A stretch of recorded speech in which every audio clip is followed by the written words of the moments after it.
Sally is... It will. It'll be down to Sally. Sally loves... Sally, second. She loves her... I'm sad. What happens. But I'm going to let everyone in and then we'll start in a few seconds. Are you second, Sally? No, third. So Third. it'll be all right.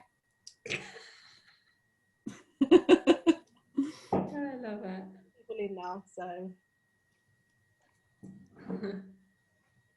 I love this new way of networking. It's just the way to go. It's so good, isn't it? I feel we shouldn't go back to the old ways. This is easier. I'm just going to let a few more people in and then we will start in a few minutes. There we go. Oh my God, we've got Serena Williams. Sorry? No, it's not the right one. So I'm gonna, should I mix you guys back up and then let me a few more people join in, so we're gonna just wait a few more minutes, everybody, and then we will start in a few. I'm gonna mute. Just get people to put their camera on. Yeah, I know a lot of people don't, do they? That's a new thing. So guys, can you please put your camera on? It's nice to see your faces. Let's have a, you know.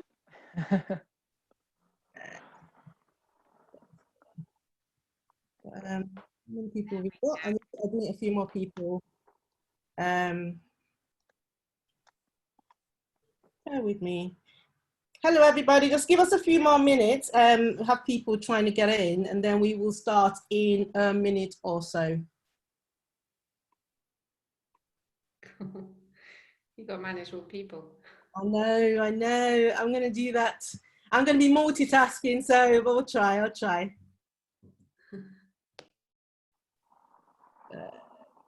Yeah, are we good to go? I think I would try to do this. So let's get rid of you.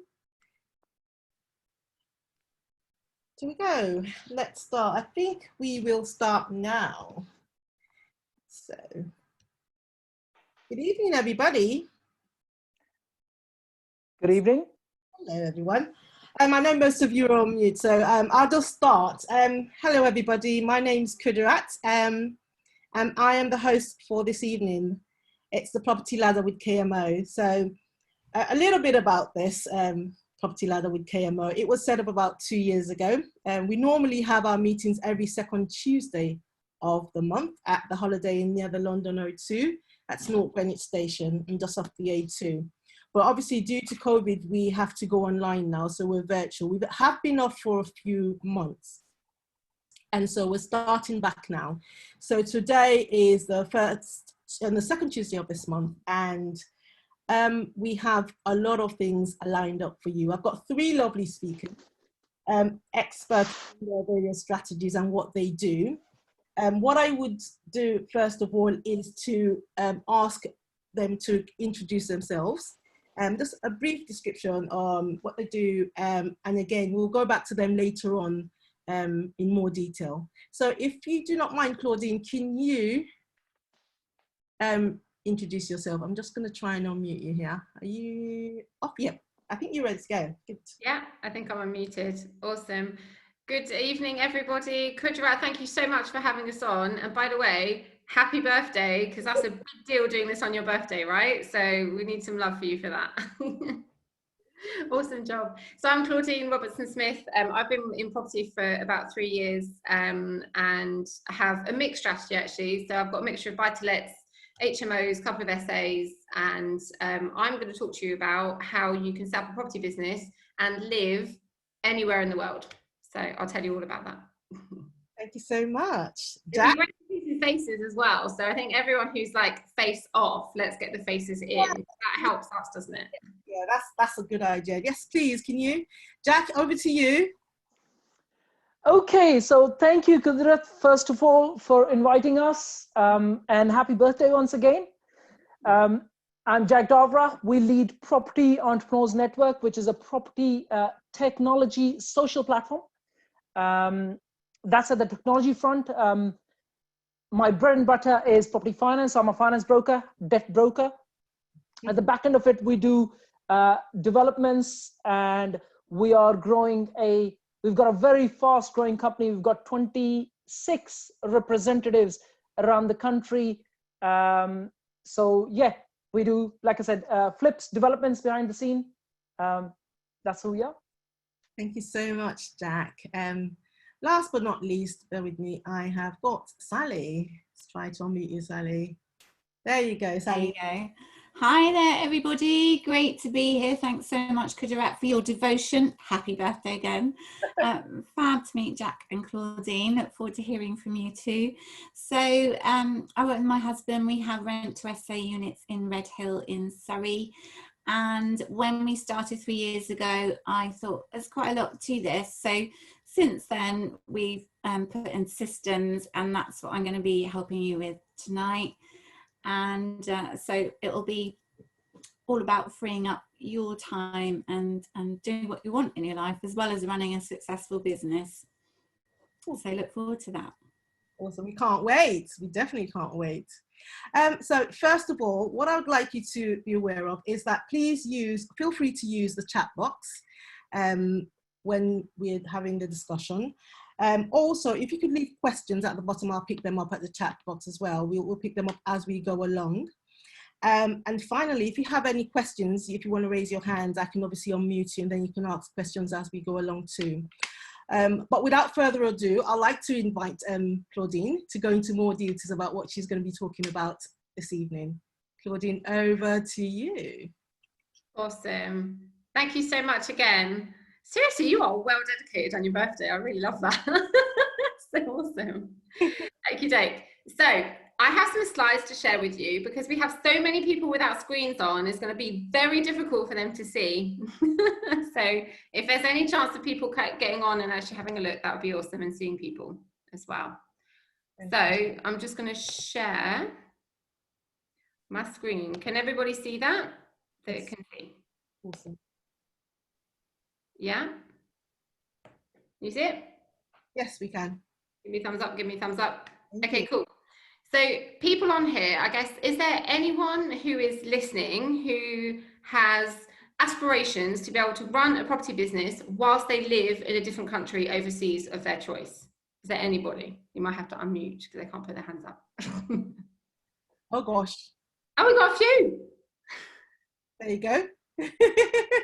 All right, there's a couple of people. So so that's what I'm lucky enough to be able to do, and that's what I want to share with you, hence the kind of beach in the background there. So before I go into that, I'm just going to talk really briefly about my background, just so that you know a little bit about where I've come from, and a little bit about the story. So again, I have another question, so people who are not looking are going to struggle. But from these pictures, can anyone work out what my corporate background was in? Any guess? You're all unmuted. You can talk. Let's see. Well, I know I'm not going to say anything. Sales or recruitment? Recruitment, they said. Hang on, let me unmute myself. Awesome. Yes, recruitment. Absolutely. So yeah, I worked in recruitment for about 12 years, and I worked for some recruitment agencies, and I also worked for a number of companies, most recently countrywide. So the #1 property group, I was their head of recruitment. Thankfully, I don't look too much like that guy yet, because I got out before I started looking like that at 27. But basically what the picture is telling you is that those of you that work in recruitment or who have had experience in recruitment will know it's a very demanding role. So there are lots of people to hire, there's always big demand. So for me, it was a very, very demanding role, and a great one. It was one that I loved tremendously, but also it was very, very demanding. So there came a point where my lifestyle was becoming work, long hours, and less lifestyle. So I guess some of you will be very familiar with that too, right? Yes. For sure, absolutely. So I'm going to share with you, I won't talk you through my history, but there's just one point in time that I wanted to mention to you, that I was lucky enough in 2011 to get a job at a company called Vistaprint. You'll know them for their business cards. So they had a English speaking job in Spain. So I was able to move there and to work in their recruitment team. If I'm truthful, I hated the job. The job itself was awful, but I loved Barcelona, and the lifestyle and everything that went with it was just amazing. So the year after that, I had my son, Hugo, in 2012 in Spain. And then I was in a situation where I was like, look, I've got a young baby. I really hate my job and I don't want to go back after maternity leave, but what choice do I have? Like, I don't have another job in Spain. I don't really speak Spanish that well. So I've got a bit of a problem here. So we decided to move back home to the UK, where I continued my recruitment career there for a period of time. But the reason I'm telling you this is because at this point in time, I said to myself, I want to live in Spain and I will come back to Spain, but I want to do it on my own terms so that I don't have to have a job that I either like or don't like. Yeah. So that was kind of, for me, like a real sort of line in the sand. Have any of you had that as well? Has there ever been a moment that you're just like, that's it, decision made, it's going to have to happen? Definitely. Yeah. Yeah, I imagine it does. So that was mine. So I want to share that with you. So anyway, fast forward a few years, because I was in my head, I was like, I don't know how the hell I'm going to make this happen, but somehow it's going to work. So in 2017, I was introduced to the world of property. So someone, took me to one of those good old seminars, and there we go. So at that point, I thought, wow, like here's an opportunity for me to actually start creating my goal. So in 2017, so it's literally nearly 3 years now, I bought my very first buy-to-let. There it is. It looks better now than it did then. So that was the very first one. It was a corporate sale in Doncaster. So for me, that was like a really big changing moment of being able to say, right, the first property is bought and now I can start that journey. Have you had that feeling as well of like the first property is like the hardest one, and then once you're in, Definitely, you're in. So yeah. So the other thing that I discovered at that point also was just the importance of personal development. And I realized that like property and knowing numbers and things like that is fine, but actually really having a very strong mindset and a real love for growth and sort of personal development was such an important part of it. So I threw myself at everything. If I'm honest, any seminar going, I was there. so that was it for that year. But for me, that was a real big game changer to be able to invest in myself tremendously and make that shift. So that was 2017, my first one. In 2018, which we're coming closer to where we are now, is the first half was, I guess you'll understand this in properties, there's waves, there's always ups and downs in what's going on. First half was really slow, lots of deals were falling through, but in the second half, this is again another sort of pivotal moment, which, and again, hopefully you guys will understand this, is just there was a moment of like recommitment of like, that's it. So I committed in January 2019. I was like, right, that's it. I'm going to be resigning from my job no matter what. I've got to make it happen. And then I also said I want to move to Spain in September of 2019. So I basically had like a year to sort my life out and get it done. So that was kind of that was like the commitment at that point. So I basically went for it and then decided that, I was doing a lot of traveling up north. How many of you have done that as well? Lots of traveling to the investment areas. yes. Yeah. Lots of time in the car. Yes. So I did that for however long I needed. And then I realized, look, I need a team up there. So I need better sourcing agents. I need to raise loads of funds. I need to get in there and just make it happen. So having put a lot of effort into that alongside my job, I bought 5 properties in the second half of that year. So there was 2 more buy-to-lets and 3 HMOs. And I also started training as a coach on the side, because for me, that's my total passion in life, is to be able to help others do the same. So I started that journey slowly at that point.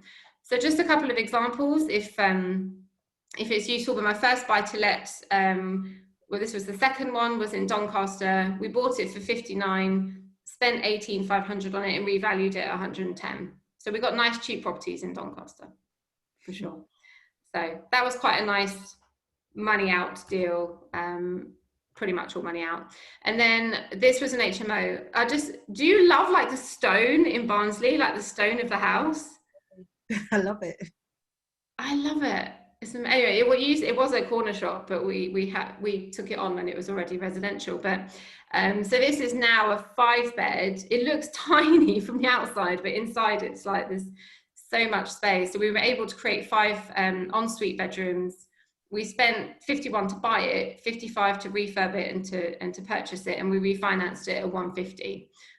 So we got our money back out on this one as well, and it's still renting just outside Barnsley to this day. So that was at that point. So in 2019, as we get closer, I did resign from my corporate job in January. Yes, the commitment was there, therefore it happened. I did to start to coach others and took on 8 more deals in that year, and 2 went to essays as well.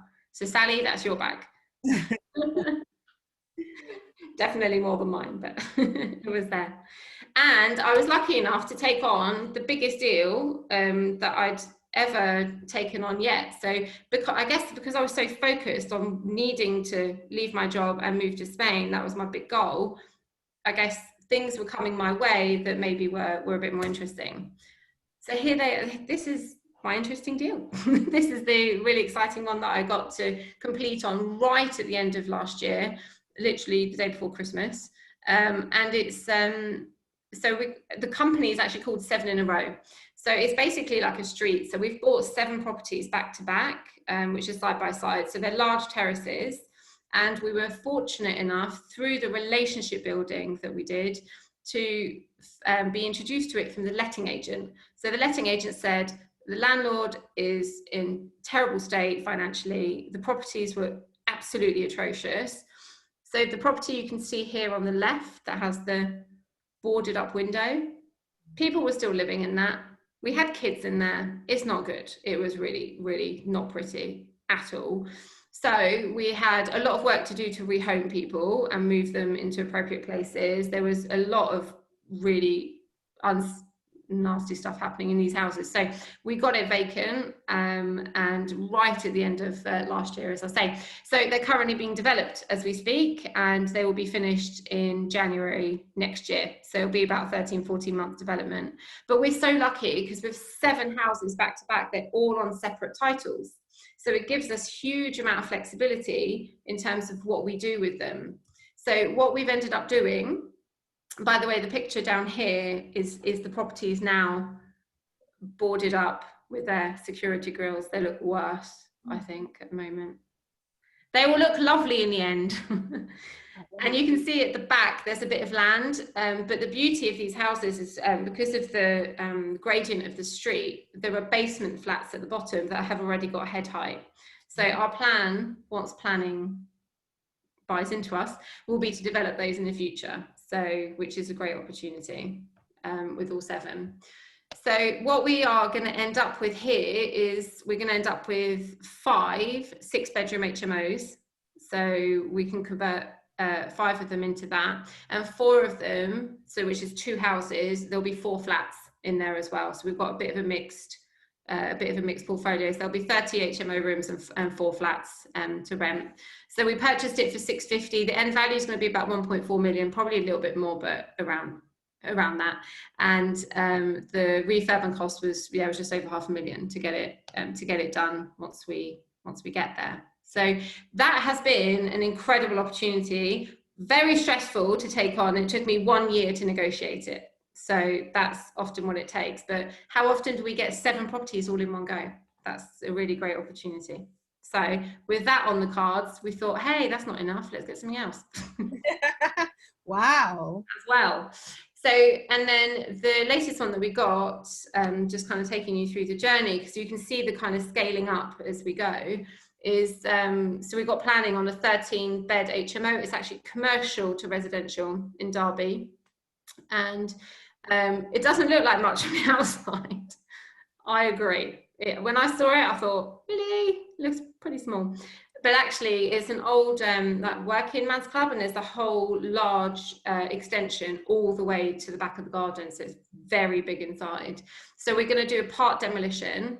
And this one is also under refurb at the moment. So there's a part demolition, and it'll be 13-bed ensuite HMO. So we've purchased that one for 165. We've got 280 in terms of refurb. Big job as well. End value on that will be 650. So it's a nice juicy deal as well. So that's just showing you, I guess, kind of some of the opportunities that have come our way, which is which is great. So I guess really to come into how have I done it from Spain when we moved earlier this year, I think I guess in terms of goal setting, let me ask a question if people were able to answer and unmute, but how many people have goals that they actually know what they want? Yeah. Yep. Awesome. And how many people write them down every day as their goals? Good job, Jack. He's on it. Yeah, absolutely. So I think in terms of, I guess, just sharing my experience of what you'll need if this is what you want to be able to create, is I think goal setting has been a totally critical part of being able to make this successful, because it's asking for what you want rather than just thinking what you can actually get. And for me, that's the difference, is being able to say, I want to be able to quit my job. I want to be able to move to Spain. I believe that those opportunities have then come that way because I'm asking for it, as opposed to thinking, oh, actually, let me just get another buy-to-let or whatever. So writing them every day also gives you the opportunity, as Jack will know, to feel them every day, to like relive your goals every day, so that it comes closer and closer and closer every time that you write them down. So for me, that's a really big thing about what you'll need to do, and I've had some good success with that, as I'm sure Jack has. He will tell you. Hopefully. So if you're doing it from overseas, you're definitely going to need boots on the ground, for sure. Clearly. So, you know, we have project managers on site, we have good relationships with letting agents, more than one. We have sourcing agents that are good at finding deals. The sourcing agents can also be JV partners. So I have some who are JV partners who will find deals and manage them through.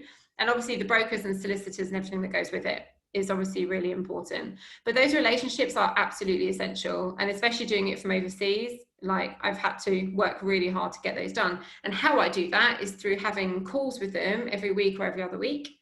So I'm always managing what they're doing and overseeing it, but in specific time slots, so it doesn't take up my whole day. And then I put everything on Trello. So how many people use Trello? Good. Sally, do you like it? Yeah. I love Trello. We use it as our guest dashboard. So Excellent. Awesome. Yeah, it's super, super simple. I think there's probably like 10,000 different systems out there which are way more sophisticated and complicated for me. So I think Trello is great because it just means that people can log on, they can see what's going on. You know, if I'm having a conversation with the project manager, I'll make some notes in Trello so everything's recorded. Just makes everything so much slicker to have everything in one place. So that's what I use. I still also invest really heavily in myself, in coaching and mentoring, because, you know, doing it from overseas, it's really important that I have the support in that respect as well. The second I say to myself, I don't need coaching, is the moment I know I need coaching. So that's always a good flag for me. And also a support team is essential. So my mum, thank you mum, she used to be a PA. Frankly, she loves it, I think. So she is my support team. So when it comes to utilities, council tax, all of those kind of things, she's there to support as well, which is good, which gives me some beach time. So those are some of the tools that I've put in place to make sure that I can do it from overseas. And just finally, before I finish, is just, you know, what have I learned through this process? I think that's always, I always like to ask that question. And I think what I have learned is that things do come in their own time. So I wanted to move to Spain in September. I had to wait till January because it was just the way it is. We had to be flexible and make things work. Imagine moving this year, with COVID and everything. It's been amazing. Also, I guess in terms of the team, I think one of my big learnings is that changing that team is just part of the process. Like, you will be forever moving. And actually, it'd be interesting, Jack, if you had just to share as well with your associates you're working with, like, if things aren't working, how often do you have to change them and move them around, etc. I think that's just part of the process, that sometimes team members will work, sometimes they won't. That's just part of the process, that things will change. And we just got to keep up with it if people are not doing it or don't want to do it. And therefore, having tough conversations is also part of it. So, you know, I thought tough conversations were just when I was working in corporate, but no, many tough conversations to have, and it's much better to do it up front. And then I think for me, I hear a lot of people who say, oh, you've got to be very realistic about what you can achieve. And actually for me, I think that's rubbish. Personally, I personally believe, this is just my opinion and what I live, is that dreaming big is totally fine. Like, what's wrong with thinking, hey, I can achieve something big? There's actually nothing wrong with that. And I think sometimes people will try and talk you down, but I personally think that it's a great way to live. And I think just finally, I just think I guess I've learnt loads in this process, but my God, like, I feel like there's just a whole world out there that I just still don't know about. And I just want to keep a totally open mind to just knowing that I have the opportunity to learn and learn and learn as the years go on. And for me, that's a really exciting thing. So yeah. So was it worth it? Well, I don't know. Was it worth it? So yeah, it was, for sure. So that's the picture in the bottom is my son going to his first day at international school. So that was one of my big goals, was to have him go to an international school so he can learn different languages and different cultures. And that is 1 minute from my house on the beachfront. So that's quite cool. So that's what I get to see in the morning when I get out for a walk. So I would say yes, it's been worth it for me. Yes, it's been challenging, but well worth it. So that's it from me. I've tried to go as quickly as possible to not take up all your time. And thank you. Here's some details. You can find me on Facebook, LinkedIn. There's my email and number if anyone wants to get in touch. I'd love to hear feedback, or yeah, any questions or any feedback. I'd be really open to that. So thank you. Thank you so much. Thank you. Awesome. Yeah. Awesome. Let me stop sharing. You want to stop sharing? So yeah, I'll stop the share. That's cool. So any questions? Is there anything that has piqued any questions? I've got one from online here, and the question is, let me try and get this away, Claudine, is how often do you have to travel back to the UK? Great question. So there was a plan, and then there's the not plan. So the plan was that I would, because we live 20 minutes south of Barcelona Airport, so my plan was to be able to travel home to the UK about every 6 weeks or so that I could get to see the sites and obviously see my family and things like that. Obviously, with COVID this year, that has not happened at all. So yeah, so that's just up with the plan. So effectively, I've just had to work a hell of a lot harder to make sure that what's going on in the UK and that my partners and everything are doing what they need to do, and that I'm overseeing them from there. But actually, it's been a big lesson, because it's fine for me to step back and just let people do what they do. It's actually a good thing. I've realized that sometimes the less I'm involved, the better it goes. Yeah. So, yeah. Good question though, but yeah, COVID aside, it would have been every 6 weeks or so. Yeah. We've got another question here. They said, can you give us some tips on recruitment? What kind of tips on recruitment? Let's go back to a different world. Should I open it up to Jack? Do you want to? Yeah. What kind of tips are you looking for? Are you unmuted? Yeah, I can. I'm unmuted now. Thank you for that, Claudine. That was amazing. Well done for that, first of all. So when I say tips on recruitment, I think what you've done here is you've leveraged on your strength of being able to recruit the right kind of people to get the job done. What do you look for in people when you recruit people? Either sourcers, builders, architects, the whole, power team. What do you look for? Yeah, absolutely. No, that's a great question. And by the way, I've definitely recruited some great people in the team, and I've also recruited some not great people in the team. So, but changing that around quickly has been paramount to it. But you know what I do basically like an interview process with everybody. So I want to make sure that what is it that I need in terms of the type of person, and then let me go and find it. So I think sometimes in the past, I would have been more inclined to go for people that I like, just because I like them and therefore it will be easy. But actually, what is it that is needed in a solicitor? What do I need in a broker? What do I need in a project manager? And then let me assess it by asking questions. And I also think what's important is the goals that they have and their aspirations to be aligned is also really important, and that they can buy into the vision. Because I do buy a lot of deals. Some of them are bigger, some of them are smaller. And if I have a broker who doesn't want to work on that level, he's not going to be right for me. It has to be a broker that has the appetite and the ability to make it work creatively with a lot happening, just as an example. So yeah, so always start with what you need and then you can find that person. Thank you for that. Thank you. Does that answer your question? It does, yes. Thank you. Thank you. Awesome. It's more about not focusing on, you know, who you like and the emotional stuff sometimes that we go for, rather than be more objective about recruiting people. Exactly. Yeah, it definitely is. And also, like, you've got to move people on quickly if they're not working. And one of the biggest things that I learned also from my corporate role is, I think the more, when people don't do a good job, they know it. They're aware of it already. So you keeping them on and keeping things moving with them because you don't want to have the difficult conversation actually makes them feel worse in the end, because they know they're not doing a good job anyway. So you might, the quicker you can cut it out, the better it is for them and the better it is for you. Sounds pretty harsh, but it's kind of better, really. Yeah, I agree with the philosophy of hire slow, fire fast. Yeah, exactly like that. Yeah, in the right way. Obviously, it's all about having the right conversation. There's nothing, you know. Yeah. Thank you. Awesome. Got another question here. Have you thought about investing in Spain? Yeah, a lot of people ask me that. So yes. Yes and no. If I'm honest, I'm obviously focusing on the UK still. I don't know a lot about buying property in Spain at the moment, so I think I've just got a little bit of knowledge gap to fill. But what I have been looking at where I live is service departments. So there are quite a few, weirdly, in this sort of unit we live in. There's a couple of empty apartments, Sally.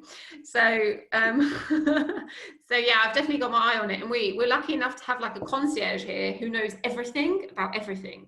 So I'm sort of asking him about the owners and like what's going on, because people in Spain weirdly very often have like 2 or 3 homes. So they have like a home where they live most of the time, and then they'll come to the beach for like just a month in the summer. So I'm seeing a bit of an opportunity to maybe help them as well in that process. Very early days though, so possibly. Got another. Thank you very much for that. Yeah, no, great question. Any tips on sourcing up north? Because basically, you've got great deals there.